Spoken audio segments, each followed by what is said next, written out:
ہم 130 سیڑھیاں اترنے کے بعد وہاں پہنچ گئے جہاں گھپ اندھیرے، اندھے غاروں اور موت کے سناٹے کے سوا کچھ نہ تھا۔ شہر، پانی کی سطح اور میٹرو کی ٹنلز ہم سے بہت اوپر تھیں۔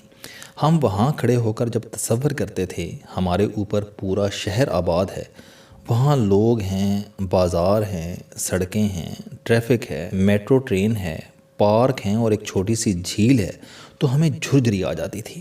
ہم 5.5 منٹ میں 130 سیڑھیاں اترے اور زندگی سے ہمارا رابطہ کٹ گیا۔ موبائل ڈیڈ ہو گئے، کریڈٹ کارڈ، پاسپورٹ، شناختی کارڈ اور ہمارے نام اور ہماری شناخت، تمام چیزیں صفر ہو گئیں، اور ہم 70 لاکھ مردوں کے درمیان زندگی کا معمولی سا نقطہ بن کر رہ گئے۔ ہمارے سامنے 200 کلومیٹر طویل غار تھے، اور ان غاروں کی دیواروں میں چنی ہوئی انسانی ہڈیاں اور سوختہ کھوپڑیاں تھیں اور قطرہ قطرہ ٹپکتی چھتیں تھیں۔ ہم دنیا کے مہیب زیر زمین قبرستان میں کھڑے تھے۔ کیٹاکوم، پیرس کا کیٹاکوم، یہ ایک زندہ قبرستان تھا جس کی دیواریں انسانی ہڈیوں اور کھوپڑیوں سے بنی تھیں۔ ہم ہڈیوں کو چھو کر دیکھ سکتے تھے، ہم کھوپڑیوں کی جگہ بھی بدل سکتے تھے۔ ہم جس طرف دیکھتے تھے ہڈیوں کے ڈھیر نظر آتے تھے، اور ان پر موت کے لرزتے سائے دکھائی دیتے تھے، اور ان سایوں کے درمیان میلوں لمبے غار تھے، نیچے چھت اور تنگ دیواروں والے پتھریلے غار جن کے اوپر پیرس شہر کی 19ویں ڈسٹرکٹ آباد تھی، اور ڈسٹرکٹ میں زندگی پوری رفتار سے دوڑ رہی تھی اپنے 11 مسائل کے ساتھ۔ یہ تھا دنیا کا دوسرا بڑا کیٹاکوم، زیر زمین قبرستان۔ کیٹاکوم کا تصور یہودیوں سے آیا، اور یہودیوں نے یہ آرٹ مصری فرعونوں سے سیکھا۔ مصر کے قدیم باشندے مردوں کو دفن نہیں کرتے تھے، وہ زمین میں غار تلاش کرتے تھے اور اپنے مردوں کو ان غاروں میں چھوڑ آتے تھے۔ اہرام مصر میں بھی کیٹاکوم تھے، یہ شاہی مردہ خانہ تھے۔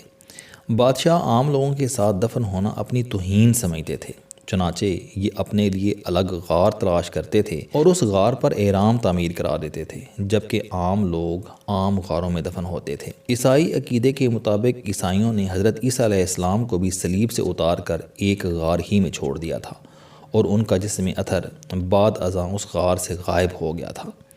عیسائی زائرین آج بھی یروشلم کی اس غار کی زیارت کے لیے جاتے ہیں۔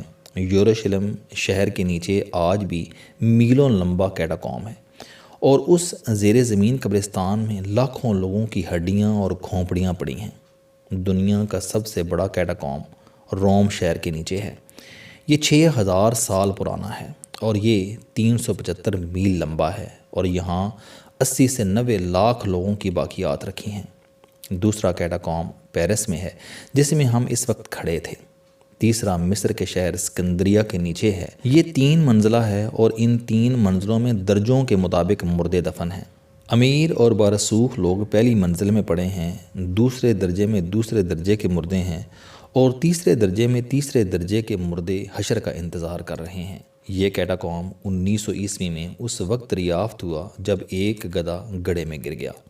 لوگ گڑھے کو نکالنے کے لیے گڑھے میں اترے اور پھر اس شہر میں نکل گئے جس میں لاکھوں لوگوں کی ہڈیاں ان کی منتظر تھیں۔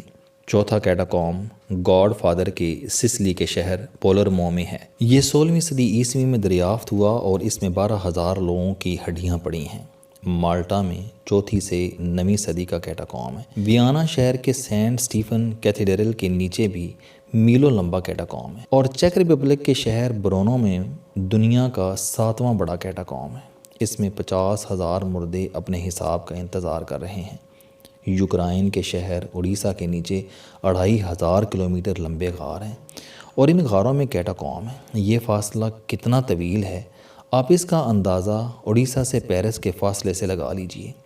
پیرس اڑیسہ سے 2138 کلومیٹر دور ہے، جبکہ اڑیسہ شہر کے نیچے 2500 کلومیٹر لمبا کیٹاکوم ہے۔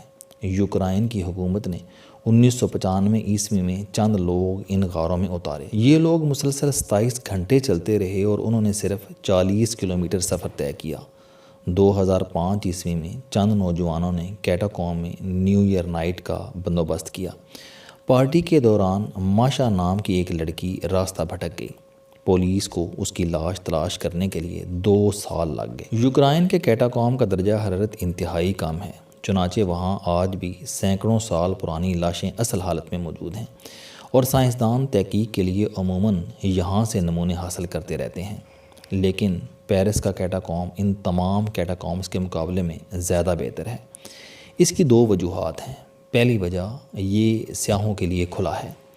حکومت نے لوگوں کو بھٹکنے سے بچانے کے لیے غاروں پر سلاخیں بھی لگا رکھی ہیں۔ آپ ممنوعہ علاقے میں داخل نہیں ہو سکتے۔ سیاحوں کی باقاعدہ کاؤنٹنگ بھی کی جاتی ہے۔ ایک وقت میں 20 سے زیادہ لوگوں کو غاروں میں نہیں جانے دیا جاتا۔ اور دوسری وجہ آرٹ ورک ہے۔ کیٹاکوم میں ہڈیاں اور کھوپڑیاں ایک مصورانہ ترتیب سے رکھی ہوئی ہیں۔ آپ انہیں دیکھ کر خوفزدہ نہیں ہوتے، بلکہ آپ انہیں آرٹ ورک سمجھ کر داد دینے پر مجبور ہو جاتے ہیں۔ پیرس کے کیٹاکوم کی تاریخ بھی دلچسپی سے خالی نہیں۔ پیرس شہر کے نیچے لائم سٹون کا وسیع ذخیرہ تھا۔ یہ شہر پانی کے دور میں سمندر کے نیچے تھا۔ 64 ملین سال پہلے لائم سٹون کے اس ذخیرے میں غار بن گئے اور ان غاروں میں لوگوں نے رہنا شروع کر دیا۔ یہ ڈائنوسارز کا زمانہ تھا۔ ڈائنوسارز 30 ملین سال قبل ناپید ہونا شروع ہوئے۔ یہ غار لاکھوں سال تک انسانوں کی رہائش گاہ رہے۔ انسان پھر ان غاروں سے نکلا اور اس نے یہاں شہر آباد کرنا شروع کر دیا۔ عمارت سازی کے دور میں پیرس کے لوگوں نے ان غاروں سے لائم سٹون نکالنا شروع کر دیا۔ یہ پتھر عمارت سازی اور قلعہ سازی میں کام آنے لگا۔ شہر بن گیا۔ لوگوں نے اس شہر میں رہنا شروع کر دیا۔ قدیم زمانے کے یہ شہری زیر زمین غاروں میں مردے دفن کرنے لگے۔ یہ غار حملہ آوروں کے حملوں کے دوران شہریوں کے لیے پناہ گاہ بن جاتے تھے۔ یہ سلسلہ چلتا رہا یہاں تک کہ 1763 عیسوی آ گیا۔ شہر میں قبرستان بڑھ گئے، مردے دفن کرنے کی جگہ کم پڑ گئی۔ چنانچہ حکومت نے ان غاروں کو مردہ خانہ بنانے کا فیصلہ کیا، لیکن پادریوں نے مخالفت شروع کر دی۔ 1780 عیسوی میں پیرس میں خوفناک بارشیں ہوئیں۔ بارشوں نے قبرستان تباہ کر دیے اور مردوں کی ہڈیاں شہر میں تیرنے لگیں۔ اس سے وبائیں پھوٹنے لگیں۔ بادشاہ نے خصوصی اختیارات استعمال کیے اور یہ تمام ہڈیاں جمع کر کے غاروں میں دفن کرنے کا حکم دے دیا۔ یوں 1786 عیسوی میں کیٹاکوم بنانے کا سلسلہ شروع ہوا اور یہ 1859 عیسوی تک جاری رہا۔ اس دوران انقلاب فرانس آیا۔ اس انقلاب کے دوران لاکھوں لوگ قتل ہوئے۔ ان لوگوں کی لاشیں بھی کیٹاکوم میں دفن کی گئیں اور یوں کیٹاکوم کے خزانے میں اضافہ ہوتا چلا گیا۔ 20ویں صدی کے شروع میں ان غاروں کو سیاحوں کے لیے کھول دیا گیا۔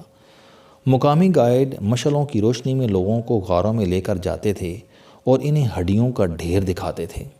اس دوران بے شمار سیاح ان غاروں میں گم بھی ہو گئے اور ان پر بعد ازاں ناول بھی لکھے گئے اور فلمیں بھی بنیں۔ ان گمشدہ لوگوں میں برطانیہ کے 25 سیاحوں کا ایک گروپ بھی شامل تھا۔ یہ لوگ غار میں اترے اور اس کے بعد سورج کی روشنی نہ دیکھ سکے۔ ان کے ساتھ کیا ہوا، وہ کہاں چلے گئے، کوئی نہیں جانتا۔ یہ 1903 کا واقعہ ہے، لیکن لوگ آج بھی اس کا ذکر کرتے ہیں۔ یہ غار 200 کلومیٹر طویل ہیں۔ ان کا صرف 1 میل اور 20 کلومیٹر لمبا حصہ سیاحوں کے لیے کھولا گیا ہے۔ آپ 130 سیڑھیاں اتر کر غار میں اترتے ہیں اور 4 فٹ چوڑے اور 6 فٹ اونچے غار میں تقریباً 1 کلومیٹر سفر کرتے ہیں اور پھر اس جگہ پہنچتے ہیں جہاں 3 اطراف ہڈیوں اور کھوپڑیوں کے انبار لگے ہیں۔ اس جگہ غار کی دیواریں ہڈیوں سے بنی ہیں۔ ہڈی کے اوپر ہڈی اور کھوپڑی کے اوپر کھوپڑی رکھی ہے اور انہیں دیکھ کر دل لرز جاتا ہے۔ میں اس جگہ پہنچ کر رک گیا۔ میرا دل میری کن پٹی میں دھڑک رہا تھا اور میں سوچ رہا تھا، یہ لوگ بھی کبھی زندہ ہوتے ہوں گے، یہ بھی ڈرتے ہوں گے، یہ بھی زندگی اور زندگی کے تقاضوں کے لیے لڑتے ہوں گے اور انہیں حسد بھی محسوس ہوتا ہوگا اور رشک بھی۔ یہ لالچ میں بھی آتے ہوں گے اور انہیں انا بھی ڈنگ مارتی ہوگی۔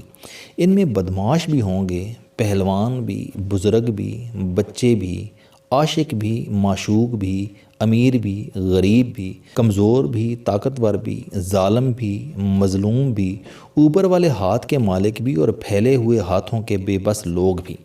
یہ لوگ بھی ہماری طرح زندگی کے پیچھے لپکتے ہوں گے اور یہ بھی 100 سال کی پلاننگ کرتے ہوں گے۔ لیکن پھر کیا ہوا؟